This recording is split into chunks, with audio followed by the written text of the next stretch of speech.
오늘도 성령님이 저와 여러분과 함께 하시기를 주의 이름으로 축원합니다.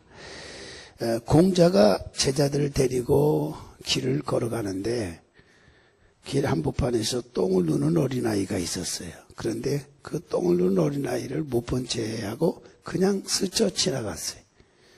조금 가다가 보니까 또 어떤 아이가 길가에서 또 똥을 누고 있었어요. 그런데 이번에는 공자가 내 이놈! 하고 호통을 치는 것입니다. 그러자 어린아이가 똥을 누다가 도망가 버렸어요. 제 아들은 왜 스승님이 이랬다 저랬다 하느냐. 야단치려면 똑같이 야단쳐야지. 누구는 야단치지 않고 누구는 야단치고 왜 그럴 수 있을까 이해할 수가 없었어요. 그래서 제 중에 한 사람이 물었습니다.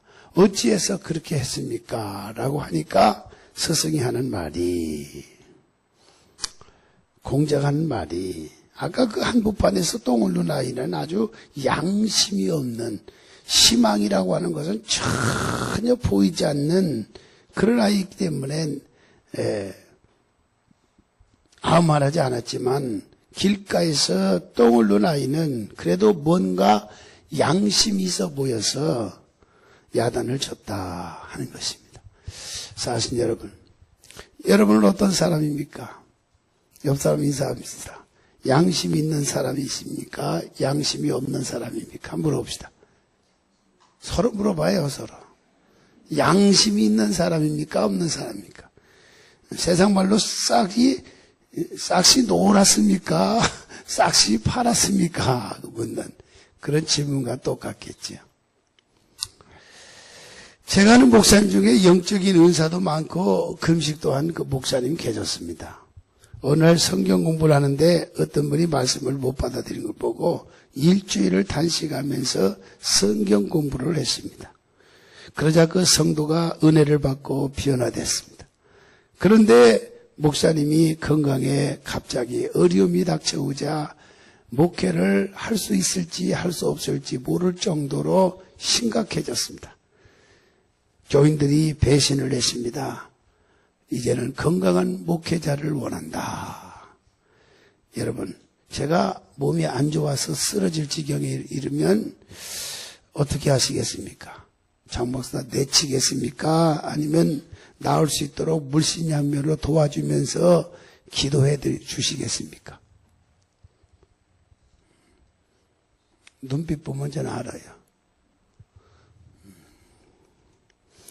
도울 거라고 하시지만 사람처럼 너무 쉽게 변하는 건 없어요. 그래서 믿을 사람은 없다. 흔히도 그런 말을 많이 하죠. 작은 일에 부딪히면 삽시간에 오합지졸이 됩니다. 그래서 사람들에게 상처를 받아서 마음문을 닫아버리고 사람을 믿질 못하는 불신하는 경우가 대단히 많이 있습니다. 그러나 여러분 이것을 아셔야 합니다. 하나님께서 이런 오합지졸인 사람을 통해서 때로는 일을 하신다고 하는 사실입니다. 구약에 나오는 애굽에서 나온 그들은 오합지졸이었습니다. 자기의 힘으로 아무것도 할 수가 없었습니다. 그래서 하나님께서 그들에게 광야에서 무려 1, 2년도 아니고 40년 동안 훈련을 시켰습니다. 강한 군대로 육성하셨습니다. 우리가 믿는 하나님은 바로 이런 분인 것입니다. 훈련된 자만이 싸움에서 이길 수 있고 훈련된 자만이 적을 물리칠 수가 있습니다. 우리나라 군인은 훈련이 되지 못했습니다. 저는 부정적인 사고로 이 얘기하는 게 아닙니다. 훈련이 안 됐습니다. 제가 군대 생활할 때는 훈련이 막강하게 훈련이 됐습니다. 그 훈련된 그런 상황에서 제가 군 생활을 꼬박 3년을 마치고 제대한 분명한 제가 3년 군 복무자입니다. 지금은 훈련이 안 됐어요. 지금 북한이 지금 쳐들어온 것도 아니고 지금 기순하려고 권총을 가지고 왔는데도 초소를 거쳐서 내무반까지 와서 노크를 한데도 문을 열어주지 않는다는 겁니다. 이게 오늘 일이 아니라 지난번도 있었대요. 그게 들통이 난 거예요. 군인 정신이 사라진 지 오래됐습니다. 만약에 그가 기순이 아니고 그냥 넘어왔다면 그 내후반에 있는 병사들 다 죽었을 거예요. 그 뻔한 거 아닙니까? 이게 오늘의 현실입니다. 왜 어쩌자고 오늘날 우리 한국의 군대가 이렇게 됐습니까? 군인 전신 없습니다. 방공교육 없어진 지 꽤 오래됐습니다. 야단났습니다. 우리가 울면서 기도해야 이 나라가 보존됩니다. 기도해야 됩니다. 하나님이 지켜주셔야 됩니다. 이제 군대도 바뀌어져야 됩니다. 강한 훈련으로 강화돼야 됩니다. 군인 정신을 강화시켜야 됩니다. 이를 위해서 새벽마다 우리 기도하십시다. 이번에 아찔한 일이지 않습니까? 이게 어떻게 된 겁니까?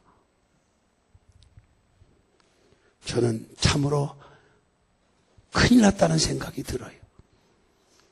하나님께서는 광야에서 그들을 이길 수 있도록 40년이라고 하는 긴 세월을 훈련시켰습니다. 강한 군대로 육성하셨습니다.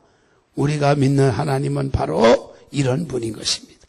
오늘 여러분들이 아무리 도망을 쳐도 언젠가는 모세처럼 붙들리게 되어 있습니다. 그러니까 하루에 빨리 우리가 하루하루를 자신을 뒤돌아보면서 정말 나는 아무것도 할 수 없습니다. 부족합니다. 연약합니다. 하나님 앞에 항복하고 하나님 앞에 투항할 때에 전능자 하나님께서 여러분을 대신해서 싸워주시고 이기게 하시고 승리하게 만들어 주실 줄로 믿으시기를 축원합니다. 우리가 주님 앞에 손들고 나오지 않으면, 항복하지 아니하고 투항하지 아니하면 우리는 매를 맞고 돌아올 수밖에 없습니다. 야곱은 바단 아람에서 20년 훈련을 받았습니다. 모세는 미디안 광야에서 40년을, 사도 바울은 아라비아 광야에서 3년을, 예수님과 세례 요한과 제자들도 광야에서 훈련을 받은 다음에 비로소 하나님 앞에 크게 쓰임을 받을 수가 있었습니다. 훈련되지 않는 사람은 거의 다 쓰임받지 못했다고 하는 결론입니다. 하나님께서 쓸 사람은 아무리 피해 다녀도 언젠가는 돌아오게 되어 있습니다. 그러므로 훈련은 아프고 고통스럽지만은 유익한 것입니다. 광야 생활이 비록 저주요 고통이요 아픔만이 아니라 우리에게 유익하게 하기 위한 하나의 과정일 수도 있다고 하는 사실을 기억하면서 오늘도 광야의 길을 가정에서, 직장에서, 사업장에서 자녀의 양육하는 문제에 있어서 광야의 길을 걷고 있다고 하면 이 광야의 길에서 빨리 쓰다마시고 행복하고 유쾌하고 좋은 길, 성공적인 길로 바꿔나갈 수 있는 여러분들이 다 되시기를 예수 이름으로 축원합니다. 애벌레만을 관찰하는 과학자가 있었습니다. 하루는 애벌레를 관찰하는데 애벌레가 고치를 열고 나오는데 너무너무 힘들어 보이는 겁니다. 그래서 너무 안타까워서 가위로 고치를 잘라주었어요. 그러니까 쉽게 나왔어요. 멋진 날개를 폈어요. 그런데 날아가지를 못하는 겁니다. 날아가지를 못하는 것입니다. 그때 알았습니다. 애벌레가 고치를 뚫고 힘들게 나올 때 날개에 뭐가 생기느냐? 근육이라고 하는 것이 생기는 걸 알았다는 겁니다. 근육. 부모도 자녀도 마찬가지입니다. 돈을 남겨주려고 하면 평생 돈에 쩔쩔매며 애벌레같이 살아가게 될 것입니다. 신앙을 남겨두지 못하면 전도 한 번 못하고 구제 한 번 못하고 하나님 앞에 특별한 금 한 번도 못하고 천국 가는 것으로 끝나고 말 것입니다. 부모와 자녀는 믿음으로 살아야 합니다.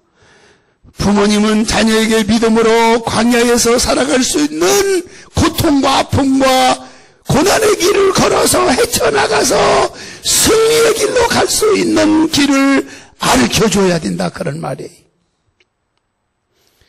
부모와 자녀는 믿음으로 살아야 합니다. 부모님은 자녀에게 믿음으로 광야에서 살아갈 수 있는 방법을 알려줘야 될 뿐만 아니라 본인이 그 길을 가는 아름다운 훈련된 모습을 자녀들에게 보여줘야 됩니다. 예배드리는 모습, 기도하는 모습, 헌신하는 모습, 긍정적인 그런 사고의 방향으로 이끌어 나가는 그 아름다운 모습, 이걸 자녀들은 보고 있다고 하는 사실. 그러면 때가 되면 애벌레에서 나비가 되는 것입니다. 우리 옆 사람이 인사 좀 합시다. 당신은 애벌레이시군요. 인사 좀 해요. 꼭 나비가 됩시다. 할렐루야. 할렐루야. 헐헐 날아갔습니다. 헐헐. 훈련되지 않으니까 헐헐 날아갈 수가 없는 거예요. 날아가야 될 나비가, 날아가야 될 새가 나르지 못하면 어떡한 거예요? 비참한 거예요. 비참한 거예요. 이 시간 하나님께서 이스라엘 백성들을 무엇 때문에 광야로 인도하셨는지 우리가 한번 생각해 봅니다. 그 광야라고 하는 고난을 빨리 끝내려면 첫째로 순종을 배워야 돼요. 아멘. 순종을 배워야 돼요. 1절에 한번 같이 읽어봅시다. 시작. 내가 오늘날 명하는 모든 명령을 너희는 지켜 행하라. 그리하면 너희가 살고 번성하고 여호와께서 너희의 조상들에게 맹세하신 땅을 들어가서 그것을 차지하리라. 할렐루야. 하나님께서는 그냥 몇 가지 명령이 아니라 모든 명령을 지키라고 했습니다. 율법을 다 지킬 수 있습니까? 장롱이 목사를 비롯해서 여러분 모두가 율법을 다 지킬 수가 없습니다. 그런데 왜 그런 무리한 요구를 하는 겁니까? 왜 지키라고 하는 겁니까? 시험을 주는 겁니까? 그 이유는 바로 뭐냐? 지키도록 노력을 하면서 훈련 과정을 거쳐가면서 하나님이 우리에게 사랑하기 때문에 복을 주시려고. 아멘. 복 주시려고. 신명기 8장 16절 하반절에 보면 너를 시험하사 마침내 내게 복을 주려 하심이니라고 했습니다. 7절 이하에 보면 아름다운 땅, 부족함이 없는 땅을 주시기 위해서 하나님께서 우리에게 율법을 지키라고 말씀했어요. 율법을 다 지킬 수가 없어요. 그럼에도 불구하고 지키라고 말씀하고 있다 그 말이에요. 여러분들 말씀대로 살라라고 지금도 말씀하고 있습니다. 그런데 50%라도 말씀대로 사는 사람이 있으면 손 들어보세요. 50%도 안 살잖아요. 그래도 살라라는 겁니다. 왜? 우리에게 복을 주게 하시려고. 여러분은 왜 하나님을 믿습니까? 왜 우리가 순종합니까? 저는 이래서 믿습니다. 저에게 베풀어 주신 은혜가 너무 크기 때문에 저는 믿습니다. 죄를 우리를 죄악으로 말미암아 멸망받을 우리를 사망에서 건져 주셨던 그 놀라우신 은혜 때문에 저는 주님을 버릴 수가 없습니다. 복 주시기 때문에 저는 믿습니다. 그리고 그 말씀에 우리는 순종하는 겁니다. 제가 목회하면서 느끼는 것은, 그리고 경험한 것은, 믿음이 정말 있다고 하는 사람은 정말 순종 잘하는 분이더라고요. 순종 잘하는 분들이 되게 믿음이 좋은 사람이더라고요. 제 목회 경험이 그렇습니다. 아무리 자기가 믿음이 좋고 믿음이 있는 것 같고 교인들끼리도 서로 믿음 좋은 것 같고 실력 있는 것 같지만 목회자가 보는 눈은 달라요. 아니에요. 사랑하는 성도 여러분, 순종하면 좋은 일이 일어납니다. 복 받습니다. 하나님께서는 안식일을 거룩하게 지키라고 말씀했습니다. 상황에 맞추어서 예배를 드리라고 말하지 않습니다. 11조는 반드시 하라고 했습니다. 형편 때문에 11조를 도둑질하지 말라고 하셨습니다. 교회에서 직분을 받았다면 구하는 것은 뭐라고 했습니까? 충성뿐이니라고 말씀했어요. 이런 하나님의 말씀에 우리가 아멘하고 순종할 수 있습니까? 순종해야 광야 생활이 빨리 끝나요. 순종해야 고통과 아픔의 생활이 끝나요. 순종하지 아니하고 원망하고 불평하면 불뱀에게 물리고 가나안 땅에도 들어갈 수가 없어요. 나비가 되지 못해요. 오늘 여러분 순종하셔서 하나님의 무궁무진한 능력의 주님으로부터 복받고 사시는 여러분 되시기를 예수님의 이름으로 축원합니다. 제가 잘 아는 목사님 중에 돈이 2천만 원이 필요한 분이 계셨어요. 2천만 원이 필요했어요. 기도할 때마다 하나님께서 모 집사님에게 가라. 그런 마음이 막 성령이 그 마음을 막 두드리더라는 겁니다. 모 집사님께 가라. 얼마나 기가 막힙니까? 그 집사님에게 2천만 원이 있다. 그런 마음의 감동이 막 오더라는 겁니다. 여기 2천만 원이 있는지 모르겠어요. 감동이 오더라는 거예요. 감동이. 한번 물어봅시다. 목사님이 그 2천만 원을 달라고 그 집사님에게 갔을까요? 안 가셨을까요? 대답을 해요. 가셨을까요? 안 가셨을까요?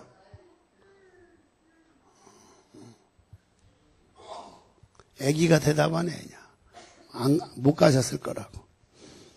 저도 경험해 봤지만은 갈 수가 없지요.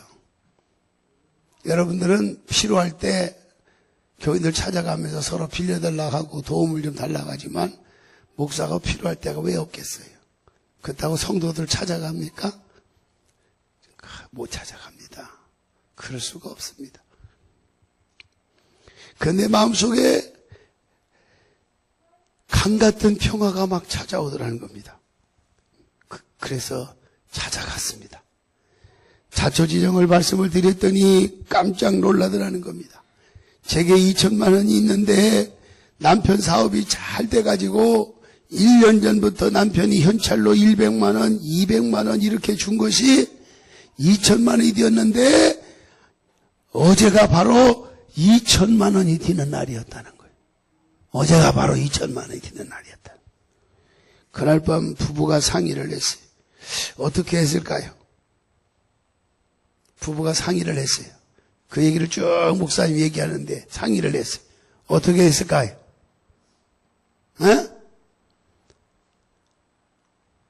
뭐 답을 할 수가 없겠죠. 남편이 교회를 우리 옮기자 그러더란 겁니다. 교회를 옮기자는 거예요. 그리고 교회를 떠났습니다. 이 일로 교회가 시험이 들었습니다. 이분들이 어떻게 된 줄 아십니까? 여러분 상상에 맡기겠습니다. 아주 끔찍한 일이 그 가정에 일어났다고 그럽니다. 사랑하신 성도 여러분, 불순종하면 큰일 납니다. 죽습니다. 순종하면 손해보는 것 같지만 복 받는다고 하는 사실을 믿으시기를 주의 이름으로 축원합니다. 할렐루야. 두 번째는 겸손을 배우라는 겁니다. 겸손하면 광야 생활이 끝이 납니다. 2절 같이 읽어봅시다. 2절 시작. 내 하나님 여호와께서 이 40년 동안에 내게 광야길을 걷게 하신 것을 기억하라. 이는 너를 낮추시며 너를 시험하사 내 마음이 어떠한지 그 명령을 지키는지 안 지키는지를 알려 하심이니라. 하나님께서 이스라엘 백성들을 광야로 왜 보내셨냐는 겁니다. 그 이유는 자세를 교정시켜 주시기 위해서예요. 높은 자세를 낮은 자세로 낮추게 하기 위해서예요. 교만한 자를 겸손한 자로 낮추게 하기 위해서예요.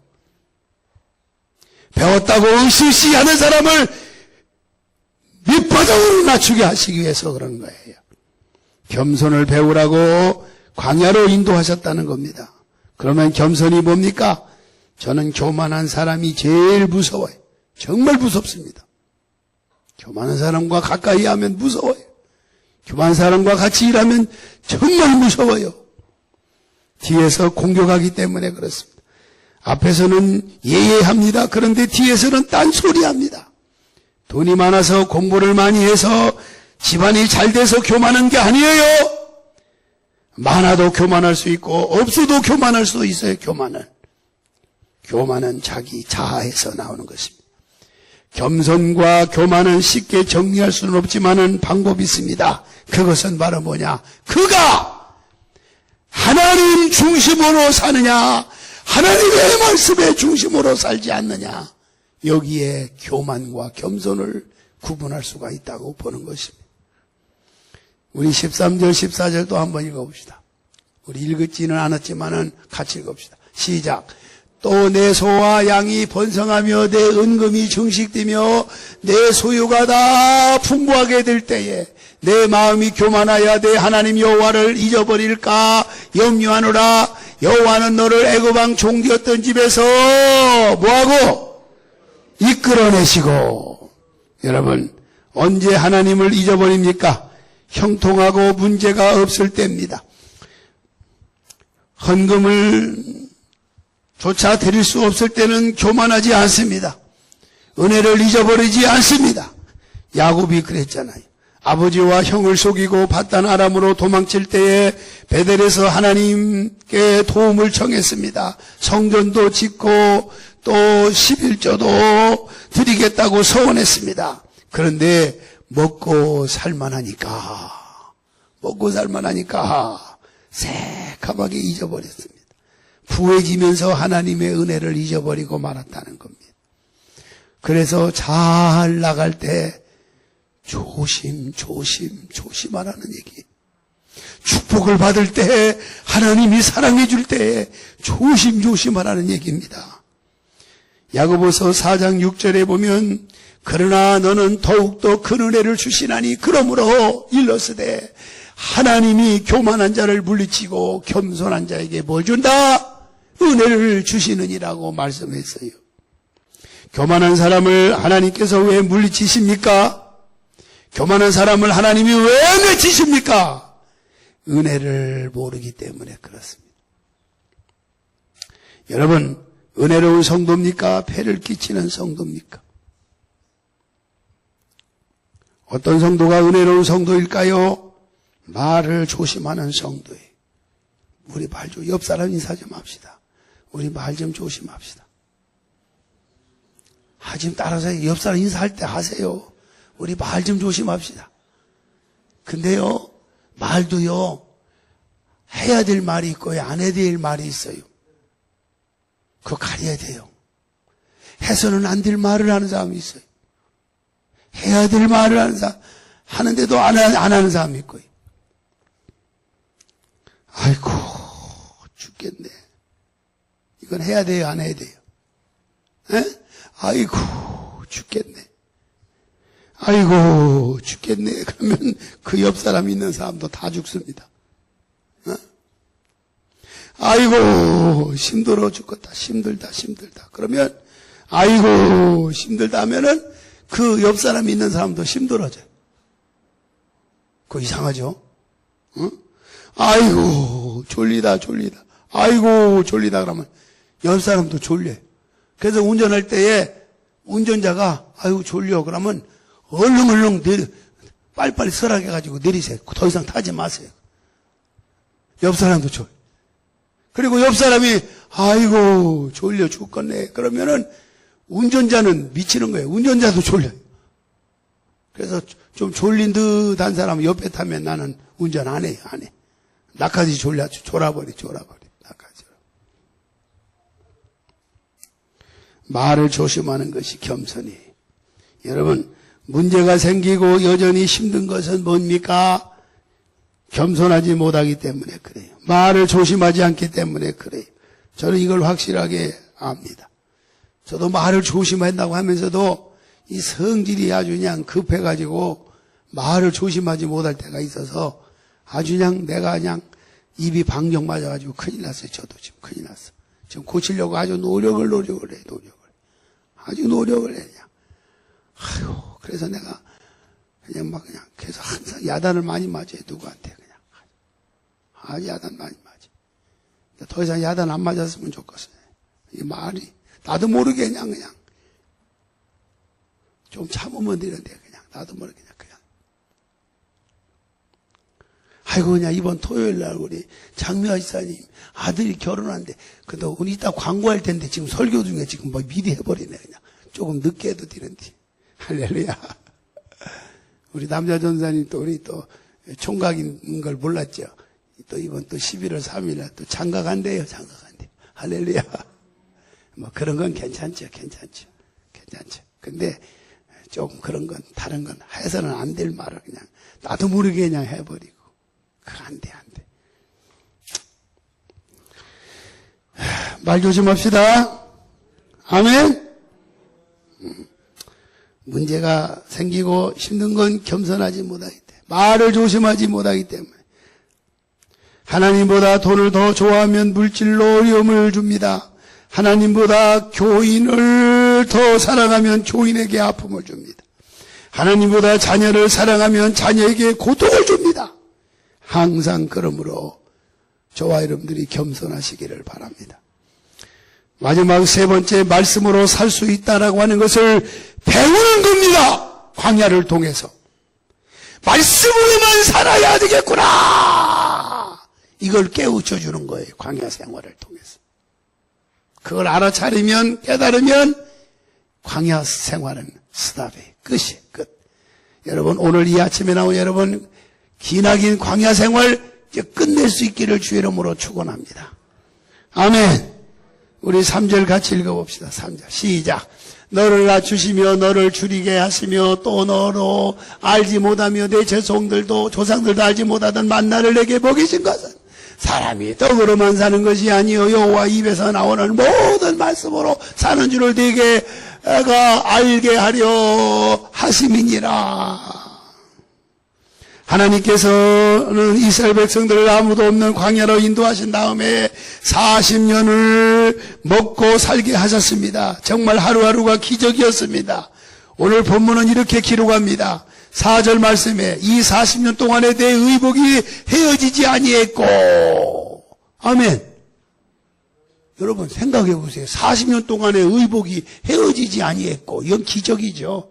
내 발이 부르트지 아니하였느니라. 광야길이 부르트를 수밖에 없는 길인데 부르트지도 않았다는 거예요.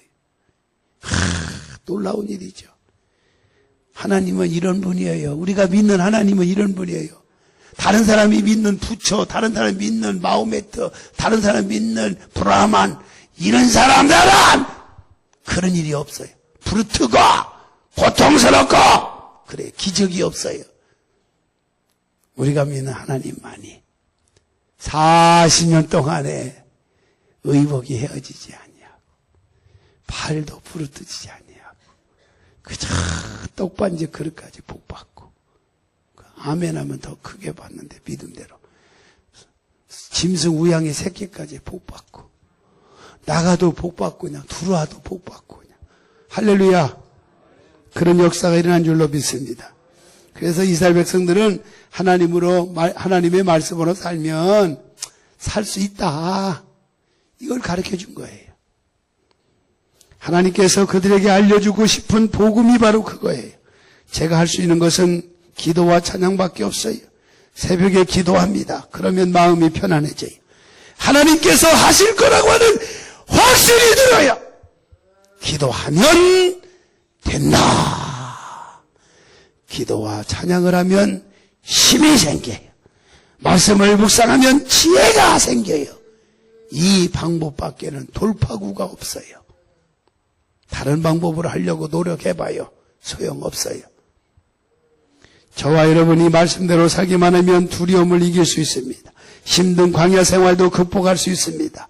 오직 말씀으로 살아가는 저와 여러분 모두가 다 되시기를 예수님의 이름으로 축원합니다.